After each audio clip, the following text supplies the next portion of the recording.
Funding for Fair 2024 is provided by Quickstar is proud to be a part of Iowa communities across the state. Family owned for over 50 years, we're dedicated to treating our guests, employees, and communities as we would like to be treated. Across Iowa, hundreds of neighborhood banks strive to serve their communities, provide jobs, and help local businesses. Iowa banks are proud to back the life you build. Learn more at iowabankers.com. For Iowa pig farmers, caring for animals is more than a job. It's a way of life and a proud family tradition. Meet the people behind the pork and hear how we care about Iowa too. Learn more at iowapork.org/wecare. Iowa State University Extension and Outreach, providing educational resources online and in your county for you, your family, community, business, or farm.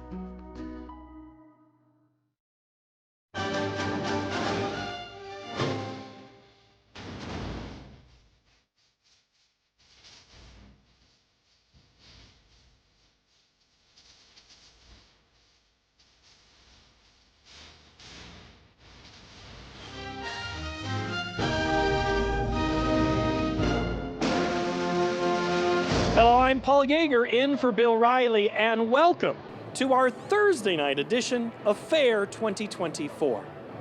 For 54 years, it's been our pleasure to bring you the highlights of the Great Iowa State Fair.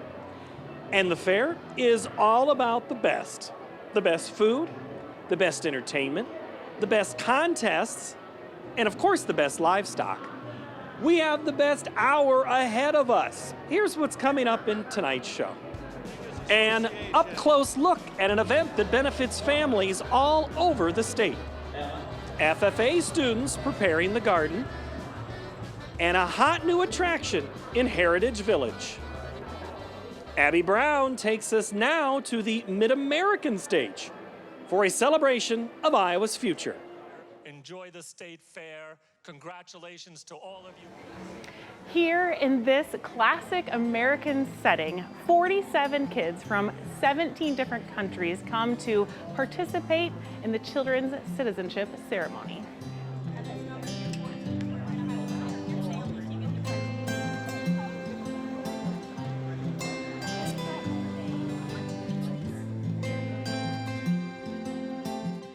All right, Pedro, what are you doing at the fair today? I'm getting naturalized. Ooh, what does that mean? That means I'm going to become like an official U.S. citizen. That's excellent. So what did you have to do to get to this point? Well, we had to first start off with the green card, and then we waited a couple years. That means we're a permanent resident. And then after the green card, they gave me a passport, and then I come over here and I'm getting naturalized. Okay, and you say we. Who's we? Me, my mom, and my dad. Okay, so where were the people in your family born? Brazil. We were all born in Brazil. You were born in Brazil. So how old were you when you came to Iowa?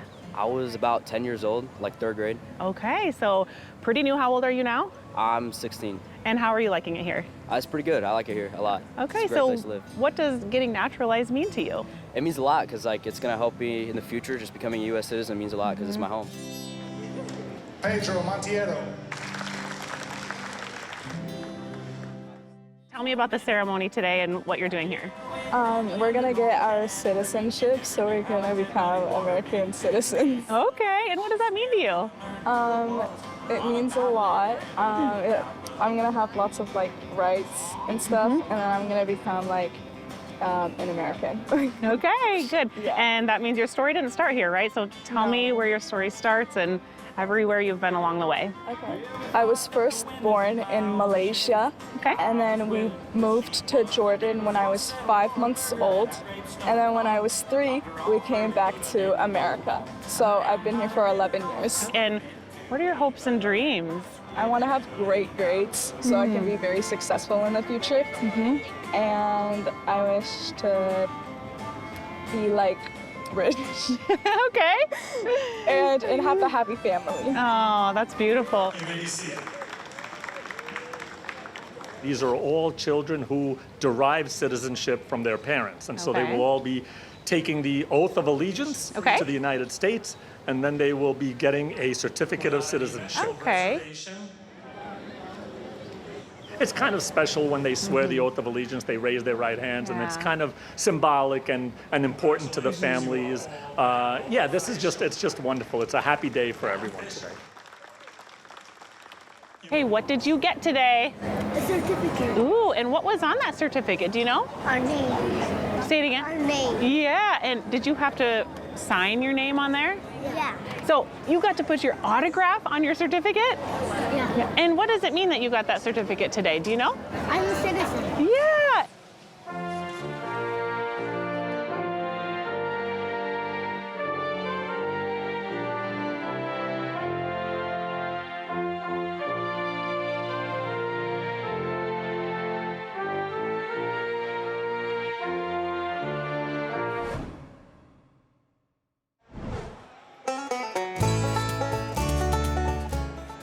Welcome into the sheep barn. Today, it's the 4-H breeding sheep. We've got all sorts of breeds here and great competitors. We're going to meet 3 of them who took home big prizes.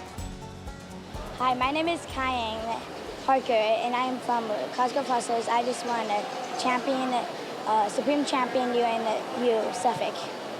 You're 12, and you said you have been doing this for a long time. Why do you keep doing it? Because I've always wanted to show FedEx Suffolks, and I like to win, so. What's that like to be in the same ring as your brother? Good. Makes me feel good. You mean because you beat him? Yes. Does he? I can show off.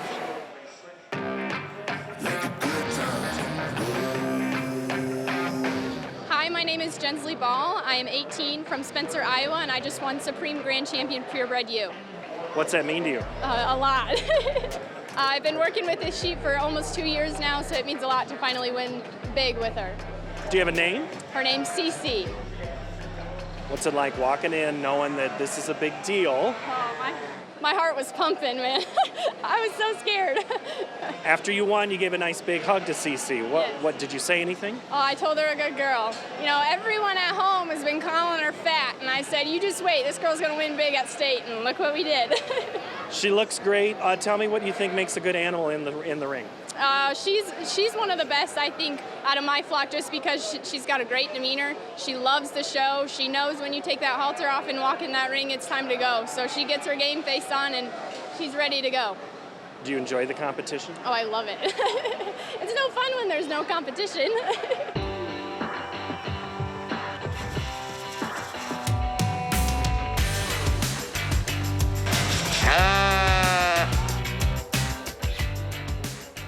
I'm Jessica Meyer. I'm from Williamsburg, Iowa County, and I just won the Pedigree Dorset Weathersire Dam. What's it mean to win? It's a lot.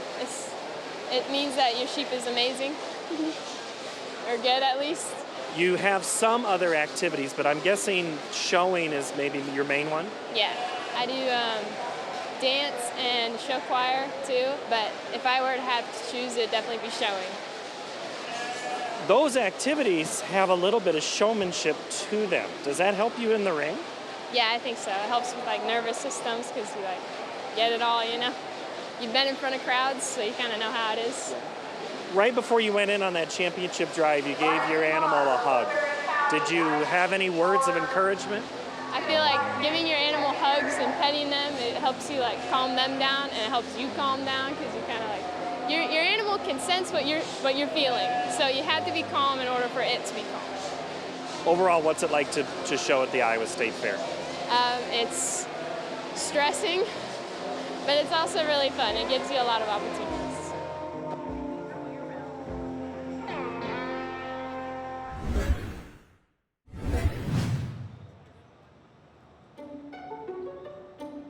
Pablo Picasso once said, "Art washes from the soul the dust of everyday life." Checking out the fine art exhibit on the 3rd floor of the Cultural Center can do just that.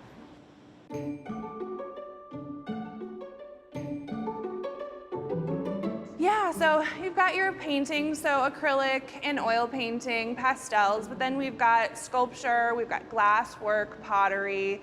The sculpture is very fun because it's all different types of sculptures, right? We've got wood sculpture, then your more classic, like clay, hand-sculpted things.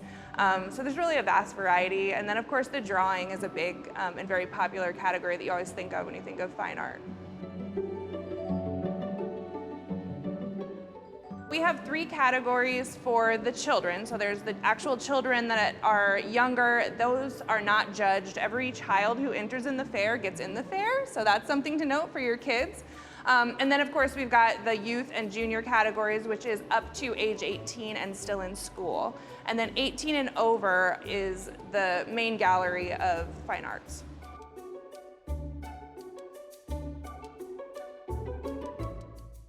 We post all of the art calls on the Iowa State Fair website, and the artists then take a picture of their work, submit it with their artist statement, a little bit about what they've done, the medium, all of that. And then from there, our judges actually go online, look through all of the art, pick what they think should be in the show, what is juried out, and then after that, they actually physically will bring the work here, where it is judged for first, second, third, and best in show in each category. The most popular category is typically painting and acrylic painting. It's usually our biggest one, though this year I would say that drawing may rival that, so that those illustrations and things are pretty close. But we have a nice mix of all this year. Our gallery is run during the fair by volunteers who really love art, they love people, they love the fair, so they come up here to just keep track of the gallery and talk to people about art. And this year I sent out a call to all of the artists who were entered into the fair and said, hey, do you want to volunteer? And many of them did. So if you come up here to check out the art and ask questions, you might just be talking to an artist in the fair.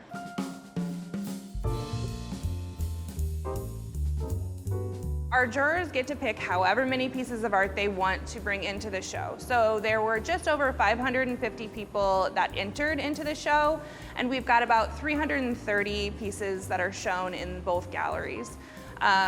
Those artists are chosen based on, the quality of their work within their medium, and that is very subjective. So each year, the judges might be more or less strict as to what they let in. This year we have so many great things. I know that's why our show is a little bit more full, because it was hard to choose. The Best in Show winner is a very talented photorealistic illustrator. So she draws paper and pencil, and it is magnificent. It is just emotion evoking when you look at it.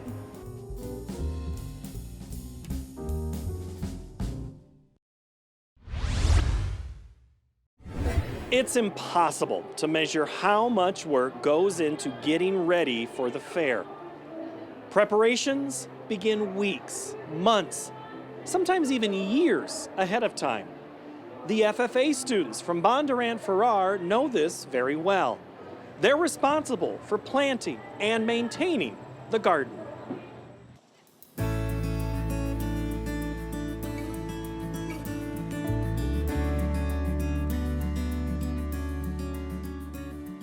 That first year that we started, it was all just the State Fair had their idea, we planted it, we took care of it.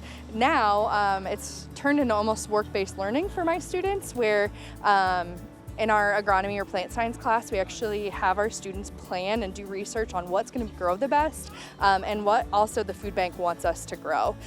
It's great to grow food, but if nobody's going to eat it, then why is it there, right?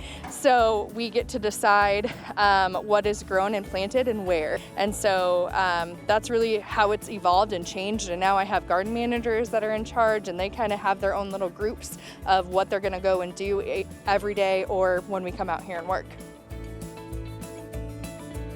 I think they get to see that this is almost a lifelong skill.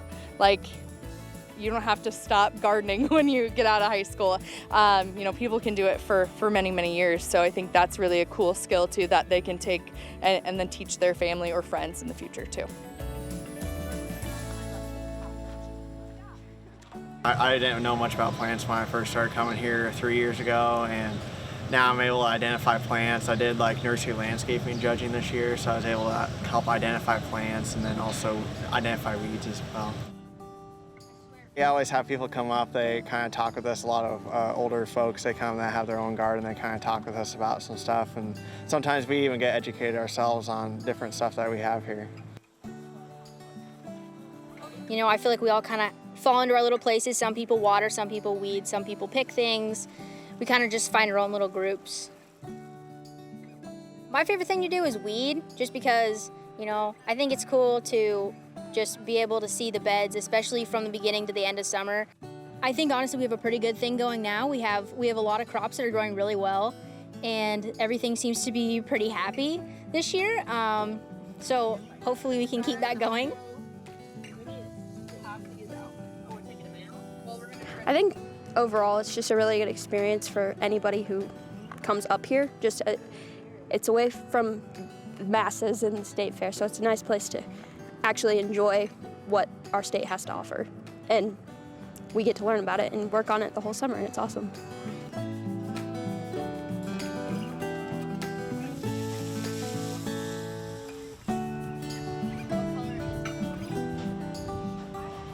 People don't know where we're located. We're up here at the northeast corner of right by Little Hands and the Animal Learning Center.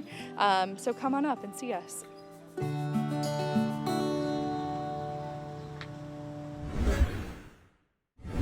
Ladies and gentlemen, welcome again to the 42nd Governor's Charity Steer Show. Leading off our show today, please welcome into the arena your governor, Kim Reynolds. The Governor's annual Charity Steer Show is in its 42nd year. It's one of the most popular events at the fair. It is a fun show to watch, but the best part, it raises money for the Ronald McDonald House. Well, I'm really proud of this show and what it means. The 24 competitors are lined up and the celebrity interviews are underway.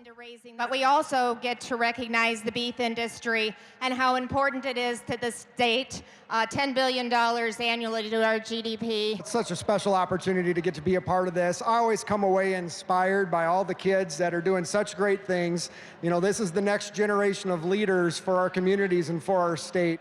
The Ronald McDonald Foundation, that charity is just world class. And for Iowa's farmers to be world class in what they do, you know, it's just another piece of giving that is just actually part of everyday farming and agriculture in Iowa. I don't know if anybody knows this, but I won this one year. I don't talk about it much, but I'd like to remind everybody that I did win this one year. We stayed in the house in Sioux City when our son Clayton was born, and we were just very thankful to have a resource like that. He gets showered, bathed, he's got special shampoo, and when you rub his leg, he kicks it like a dog. So he's quite literally a 1,440-pound dog. The way that this show allows kids to learn something about that's bigger than themselves. It's a great way for our beef industry to show up and to support others. But we've seen that time and time again this year around our state. Today's been super cool, very eye-opening, a lot of really hard-working people that put in a lot of time, so I'm happy to be here. This year's steer judge is Ross Havens from Wyoda, Iowa. All right, now we're going to put our judge back to work. Havens is making his choice for the top 5. Of the top animals he's going to pull off. Before Havens selects this year's champion, let's see who's awarded the Grand Champion Showman and the People's Choice Award. We've got a very nice group to pick from out there. I think right now we'll go ahead and select our champion. There's our showmanship winner. We're super, super excited to announce that the 2024 Community Hero Award goes to Lane White, team number 3. The selection process for People's Choice is a loud one. How about our favorite Iowa State basketball player, Audie Crooks? You guys know who he is, huh? Lots of times when we go to select our champion, we'll say, I think there was a real hammer in this show today, and there was right here, Mr. David Carr. Now, back to the top 5 and steer judge Ross Havens. As far as the steers, I think we got some steers out here, the top 5, that meet the requirements of what our industry is looking for today, have some quality grade to them, have a lot of muscle in them, and these youngsters have fed them up to being market ready, up into that 1,400-pound range. I'm going to go out and pick your champion steer so we can get on to raise the funds for this great charity. Again, let's give a round of applause for the exhibitors, the sponsors, and our celebrity showmen.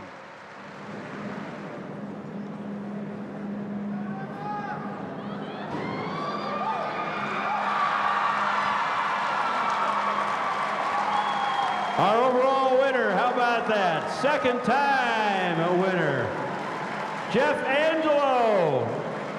Kid from St. Louis, Missouri. This is pretty stunning. This is pretty amazing. This is the kind of thing you take to your grave. But Emma was the absolute most amazing, amazing coach. And the future of agriculture, the future of the state is so bright.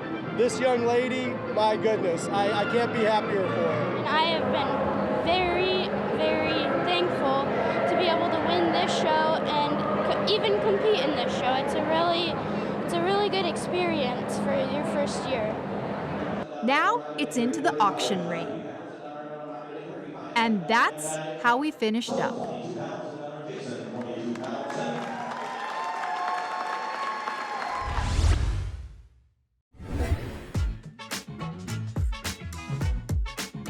New to the fair this year is the Hot Glass Academy. It's designed to give fairgoers an up-close look at the art of glass blowing. Let's check it out.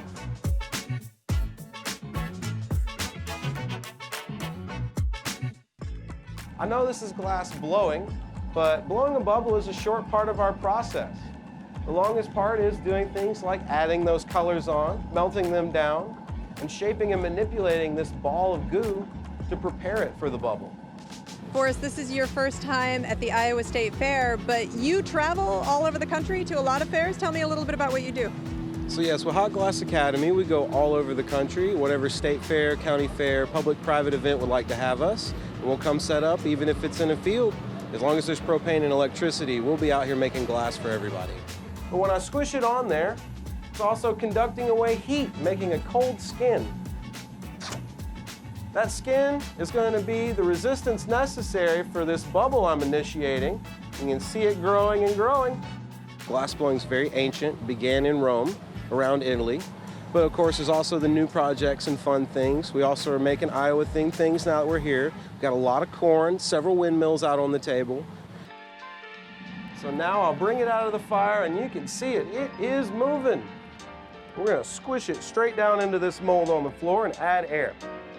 Is it difficult to do your artwork in a portable way, to bring your forge out and set up at a fairground? Well, it's actually a newer thing in the scheme of the art community. So this equipment behind us, the furnace on wheels, that was started in the same town where our company's based.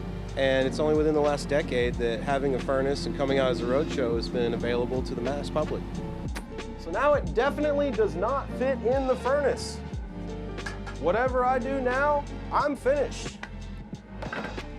So we'll stretch out that big piece of glass like taffy. I'll grab onto my arbor here, and then we'll just whip it around. We melt that down so it'll be smooth to the touch tomorrow. But that's how you do a pumpkin. Thank you, guys. Safety glasses for you. Okay. Always important. Safety first. So there it is, that 2,000-degree goo. Start grabbing on there, do things. Your things look beautiful and mine don't necessarily. Now you and me, spin around. And all we gotta do is pat it in there. Instantly it heats up and sticks to the surface. Okay. So now we got our coating of glass. We'll come back and melt it down.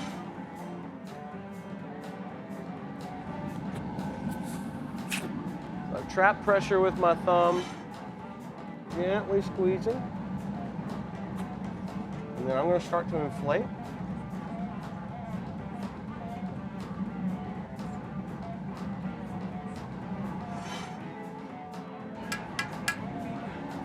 We'll remove that from the rod. All right. Now grab a tiny piece of glass. I'll come in here, touch down, stretch it into a nice thin line that we thusly wrap and twist into an ornament loop.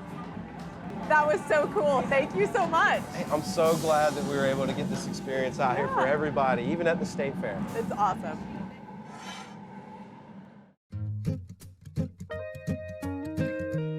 Congratulations to everyone who competed in a contest this year.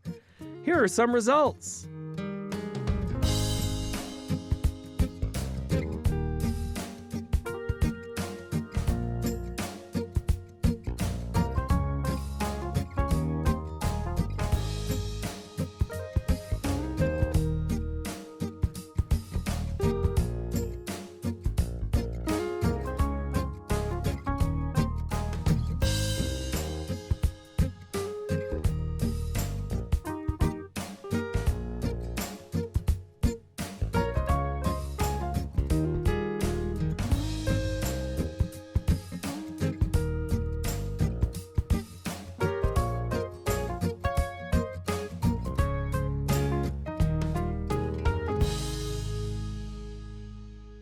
We're going to take a quick break, but the State Fair celebration is far from over. So stick around for more Iowa State Fair fun on Iowa PBS. Henry, if you could take one animal home from the fair, what would it be? A cow. Ooh, why a cow? Because I like cows. Okay. A sheep. And if you could take an animal home from the fair, what would it be? I think I'd take a lamb home. Oh, why a lamb? I don't know, they're just kind of cute. A cow, a big one. I would probably take the chickens. I've always wanted chickens in my yard, and my mom doesn't let me, but that's okay. Helena, if there was one animal on the fairgrounds and you got to take it home, what would it be? Probably take home a calf. They're so cute. I just saw one sleeping over there. They're really cute, but I don't know what I'd do when I grow up. Probably a pig. A cow. Probably a horse. A cow. Why a cow? Because they're cute. Ducks. Yeah, because I've always wanted a duck pond, but you know, it's too expensive. Pig. Oh, why do you love pigs? Guys. I'm supposed to guess? Because they're cute. Yeah. Greta, if you could take one animal home from the fair, what would it be? It would be a horse. Welcome back, everyone, to Fair 2024. We're going to start the second half of our show at the Elwell Family Food Center, where things are getting a little spicy. We're here at the Elwell Family Food Center, checking out the fresh and fiery favorites of the Anything Hot contest.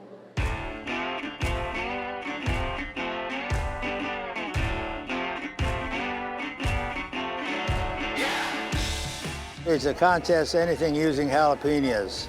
The only requirement is you have to cook something with jalapenos, so it's hot. Two of my fellow judges work at the Iowa Cubs, where I also work, and the fourth one was a judge that I worked with for about 20 years with Spam. So we just decided that we all like hot food, so we decided to have a jalapeno contest. It's a whole gamut of different things. We get anything from appetizers to entrees to snack food. We never know what we're going to have. Usually we get about a dozen or so. We're up to about a dozen. Strawberry pretzel salad. Well, it's a salad, so it's healthy. A lot of times they're not hot enough. They don't put enough jalapenos in it. But we judge it 25% on appearance and 75% on taste. And so we look at it first, we judge it, and then we taste it. And you just want a nice texture, good on your palate, and you want some spice. You want some heat. And so a lot of times I think people are afraid to add too many jalapenos to get it too hot. But we've really never had that problem. Okay. So Definitely got a good, starts with the sweet and spicy both start at the same time. I was expecting it to be delayed for the spice. I'm a barbecue judge, and I've judged a lot of barbecue contests which are certified. and you want something that tastes good, that you would like. You get some that has no flavor. I mean, it's flat and it needs seasoning and that, and you don't rate it very high. And then you get another one that everything is perfect, the seasoning is great, and that's what we go with. And sometimes you'll eat something and it doesn't taste hot, then like a minute or two later, then the heat comes on. For some reason, I don't know, but it reacts a little bit and you can taste the heat. Was anything overwhelmingly hot or was it all edible? It was all edible. My lips are still kind of burning, coming down. I might have took too much of the honey. That's kind of what did it, but great flavor. Like I said, it's supposed to be hot. That's what we're here for, to judge. And a lot of when people put in the entries, I usually end up saying it needs to be hotter. But this year, I think everybody stepped up their game. And what was a highlight and a favorite of yours today? All the ingredient, everything was really good today. We had ice cream, a Jello and cream cheese treat with jalapenos, very refreshing with a good hit of heat. So super creative. All of them in the winter. Was just a little sandwich with hot honey, the hottest thing I've ate in a long time. So that's what we want. That's what we're going for.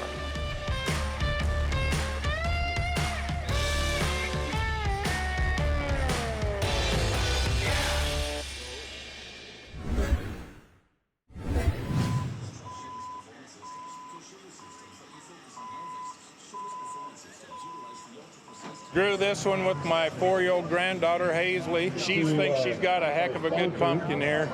Estimated weight of 1,189 pounds, and actually hoping maybe it gets right there around 1,300 pounds. I know the state fair record's 1,323. We never know until it hits the scale. I spend most of the summer sitting there talking to them. They're good listeners. They are very good listeners. And it's kind of sad that you cut them loose.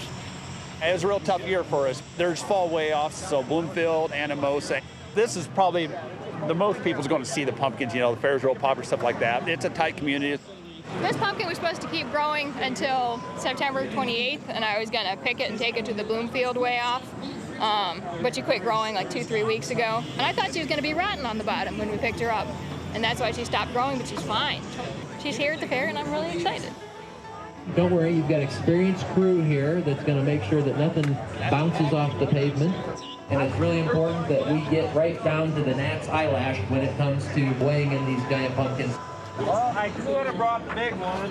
Yeah, listen to him. Weights and Measures is one of the programs within the Iowa Department of Ag and Land Stewardship, and so the green sticker that you see on the gas pump that ensures that those meters are running accurately. That's our team that goes out and checks those scales, and so we have participated many years now and overseen the weighing in of the giant pumpkin here at the Iowa State Fair. Our team calibrates the scale, makes sure it's official, and then one of our employees at the department serves as the weighmaster. The first one for the 2024 pumpkin weigh-off at 29 pounds. People put a lot of time into this stuff. It's really cool, and it's no different than livestock growers, except they're growing big old veggies. You tap that, no vibration. Nope. That means it's almost completely solid. Well, they all are when they're little, but then you might have a cavity that big or whatever. But then when you go to another pumpkin, this is all just witchcraft anyway, but. I don't know if I'd call them a cult. I suppose you could, the pumpkin cult, They don't gather in dark rooms. They go out and they share their secrets. They talk about thumping. They talk about seed. I'm hoping it goes a little heavy. It's going to have to because I think Dave's is going to go a little heavy. But they got really similar genetics in them, so that could play a role. We are Iowa-grown pumpkins only. We're so early in the pumpkin season. I don't know when for sure it started, but I've been doing this for about 18 years. It was going when I came as superintendent. I think it started with just 3 or 4 pumpkins. One of the growers told me I think the biggest pumpkin was maybe 400 or 500 pounds. And now everybody's just excited. They want to grow a pumpkin. We weighed it last night and it said 94.2. Matthew, what do you think it's going to weigh? 270. Estimated 284. 284? Oh. I better go heavier. 1,020 something. You heard it here, ladies and gentlemen. Now, The official is 1,294 pounds. Hazy, first time grower, and the pumpkin's bigger than her. Last but not least, Pumpkin Pete from Peosta, Iowa. Almost 1286. That means that Hazley is the champion. 1,286 pounds. Get over here, Pete. Should have brought the big one. All right. I told Hazley at the beginning of the year she's going to be our good luck charm, and by golly, she was. So pretty tickled. That's a personal best. This one actually went quite a bit heavy as to what it estimated.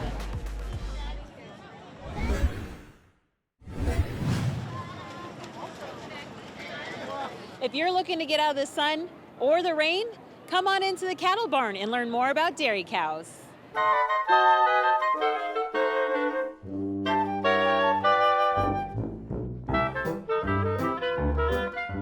Dairy has 7 recognized breeds, all of which are portrayed down there. I believe there's 3 of each. So it's your black and white Holsteins, red and white Holsteins, milking Shorthorns, Jerseys, Guernseys, and Ayrshires. What are the differences that they can tell? Mainly based on color.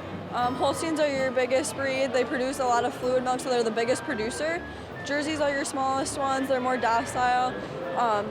Their milk is really good for ice cream and butter and all of that stuff because of the high fat and protein content of it. So normally we would do I milked a cow, but this year with the bird flu we were unable to do that. So instead we have a prize wheel, as you can see back here. Kids or adults, whoever wants to come through, we've had people of all ages, gets to spin the wheel and test their dairy knowledge and get a prize, and then we bring out one of the month-old Jersey calves and they get to pet them and take pictures with them.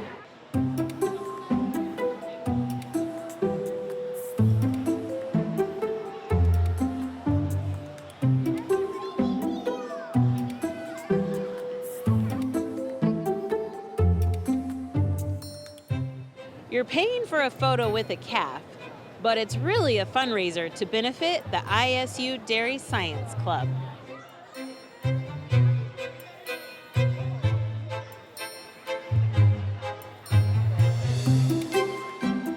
I'm sure these kids have lots of questions for you. What are some of those really good questions you've heard from kids? A lot of the questions I've heard from kids is what are the calves' names? They always want to know that. How old they are, and then just what they like to do, what they like to eat, and all that kind of stuff.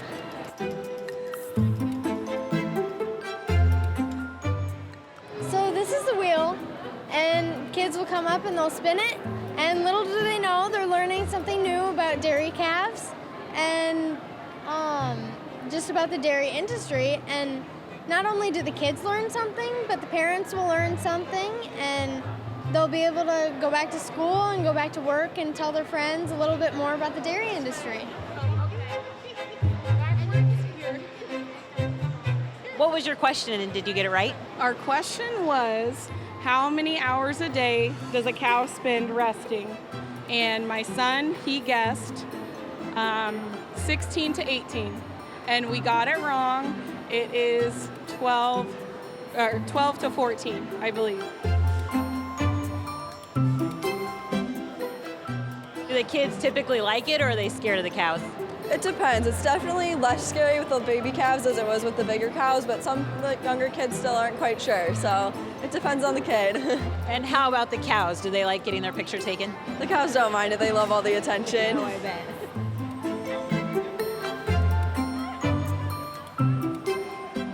Here at the ISU Dairy Demo, you can get a hat and you can get a picture with Peanut.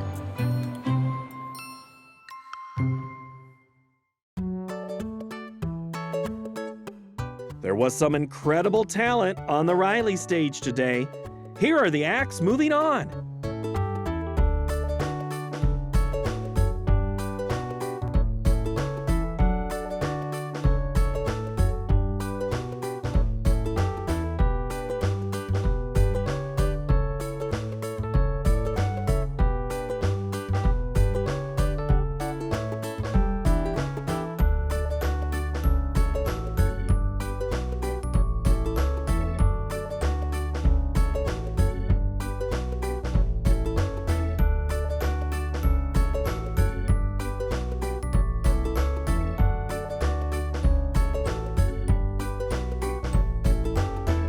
Tune in to Iowa PBS on Sunday, August 18th at 8 p.m. for the Talent Championships.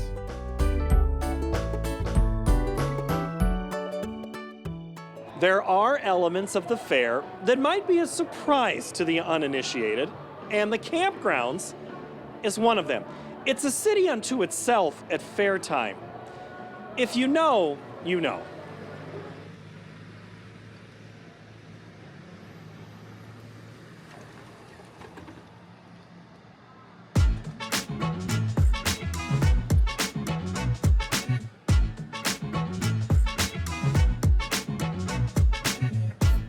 Sophie here. She came when she was 2 weeks old, and she's been here every year. I've been coming for 53 years. Started coming when I was 6 months old with my great aunt, and this used to be her spot. So now we're starting the boys at 6 months. Woo! It's a little insane. This is my first year with her here, so I'm still kind of learning.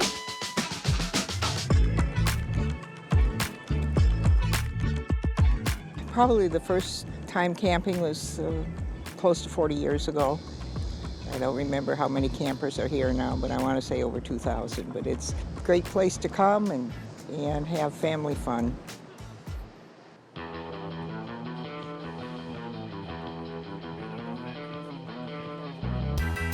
I was at a garage sale and I seen this tiki bar for $100.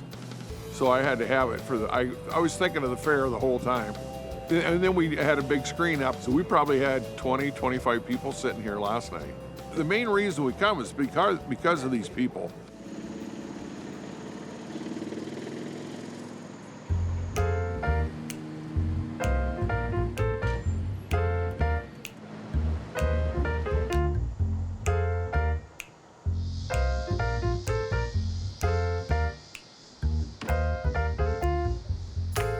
In a camper, you miss things. In a tent, you hear everything, you see everything. I love it. I don't know, you're a little more one with nature, the fair. You gotta think of bugs. You get more bugs in tents and rain. I'm gonna get wet if it rains. I bought a cot and it was uncomfortable, so I slept on the ground the first night. I went and got an air mattress the second night, and it was amazing. And the camaraderie is great. You get that there, but I think you're a little closer, here, because you're pretty much right on top of each other, so.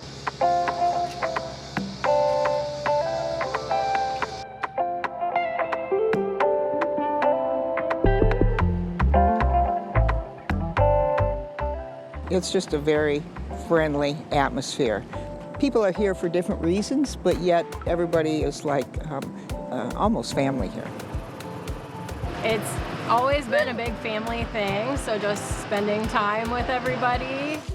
When you're a kid, camping at the fair for a week is like the best thing ever. I mean, we grew up camping at the fair and we would stay with our cousins for days on end, and you just go into the fair every day and find new things to do. But as an adult, I would say you get more tired of camping, but I think they love it.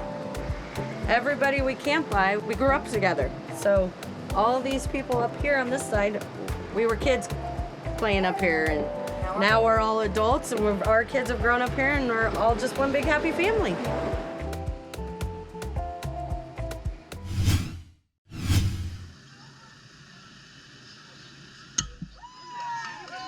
Being a lady, you get to step up to the 27-foot foul line.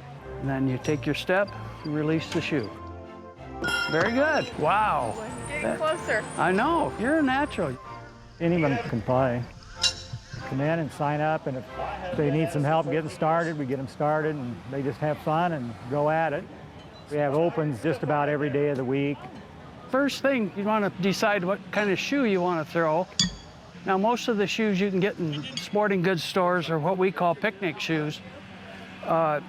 They're not really balanced well, and you can see the difference in shape, how much narrower it is here, and the points are wider on the professional shoe. Look at that. Whoa. This would be 1 point, and if the shoe is within 6 inches of the stake, it's 2, and if it's around the stake, Where the points break the plane of the stake, that's 3. If I'm starting with somebody, watch them and see just how they throw. Let them throw a couple and see how they hold the shoe, what's comfortable for them, and then try to work from there. There's so many different ways you can deliver the shoe. I throw a turn and a quarter, which the shoe will go around 1 1/4 times. The idea is when it comes to the stake, it's going to be open, so it goes on the stake. A lot of people, especially beginners, will throw a flip shoe, where they throw it, make it flip like that. I think horseshoes has been part of the Iowa State Fair for years, you know.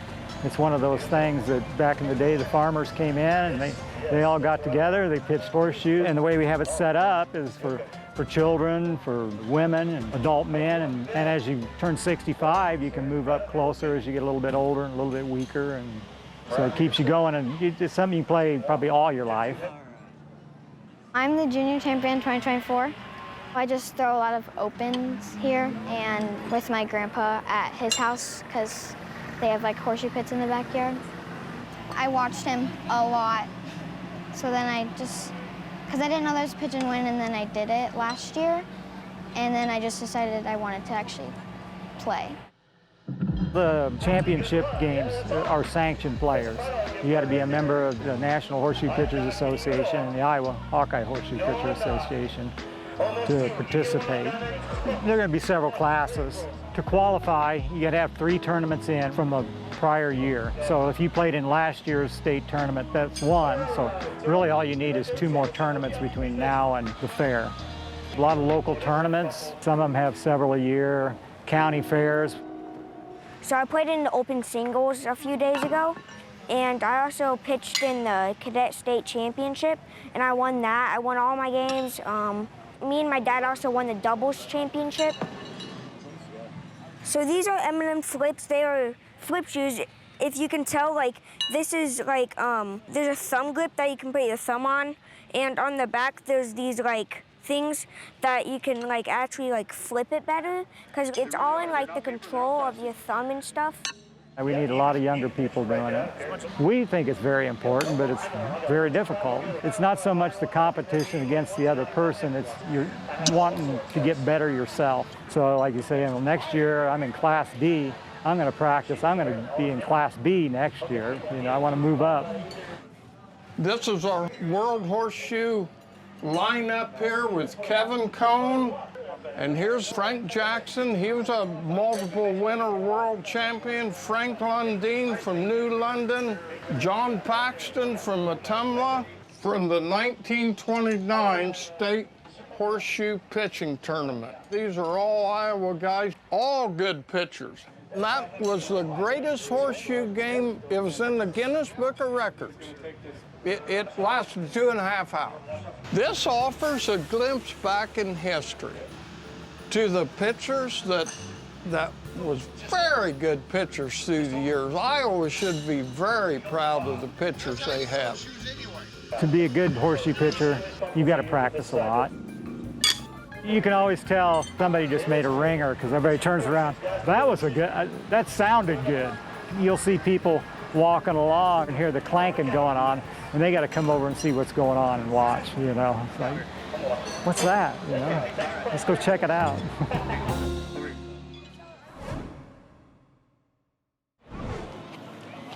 Hey, Iowa, I'm Emlyn, and I'm going to take you and my dad on a tour of the Funforest Wooden Train. Let's go.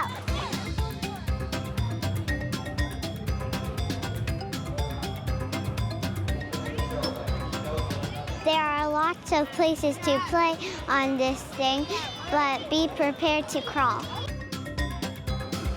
Here I go.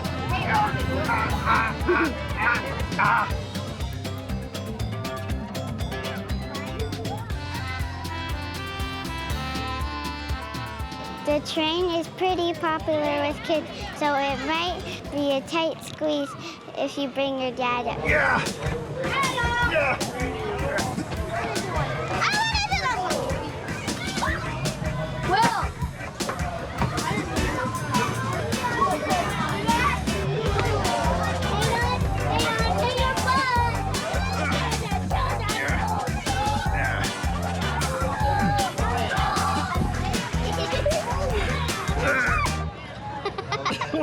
it at.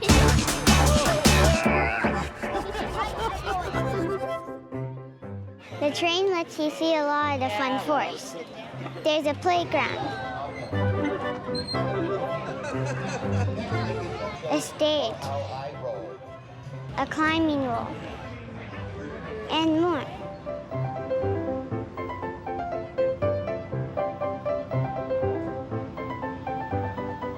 Hey, Dad, want a race?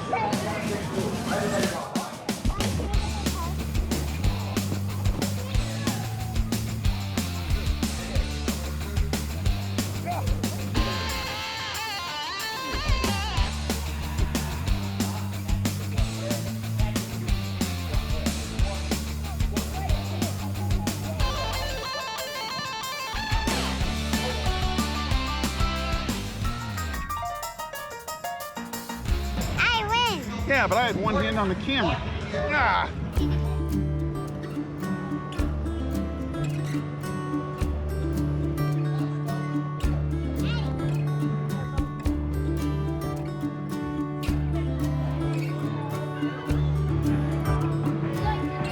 Back at the train, kids climb all over this thing.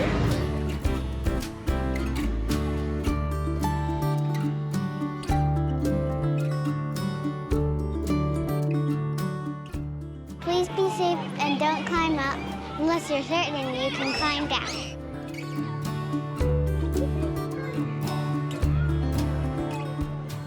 All right, that's the whole tour. Dad, any advice for other dads?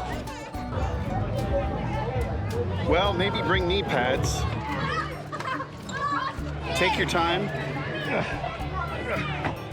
and have fun with it, because your kids are. Thanks for checking out the Wooden Train with me.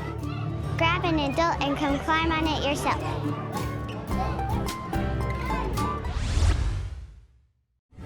What a fun way to wind up our coverage for this Thursday of Fair 2024. We'll be back here again tomorrow night with another full hour of highlights. But until then, you can explore our website, our YouTube channel, the PBS app, and follow our Facebook and Instagram accounts to stay in that state fair frame of mind. There are so many ways you can engage with us about our amazing state fair, anytime and anywhere. Here's what we have planned for tomorrow night's show. A place where kids can find out if they have what it takes to be a cowboy. A vicarious experience you should never try at home. And a classic display of elegant equestrianism. You won't want to miss tomorrow night's fair coverage. There's so much to look forward to right here on Iowa PBS. Until tomorrow night, I'm Paul Yeager, here for Bill Riley. Thanks for watching, and have fun at the fair.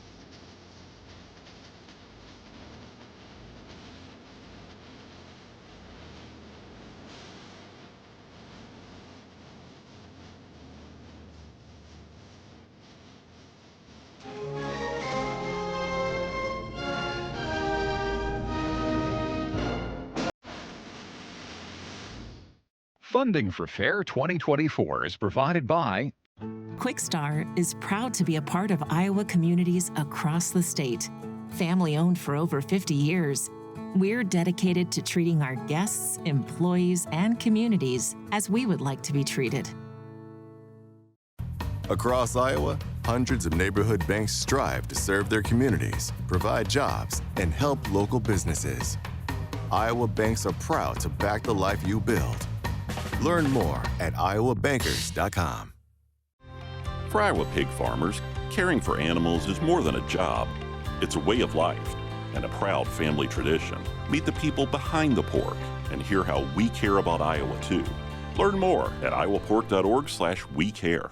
Iowa State University Extension and Outreach, providing educational resources online and in your county for you, your family, community, business, or farm.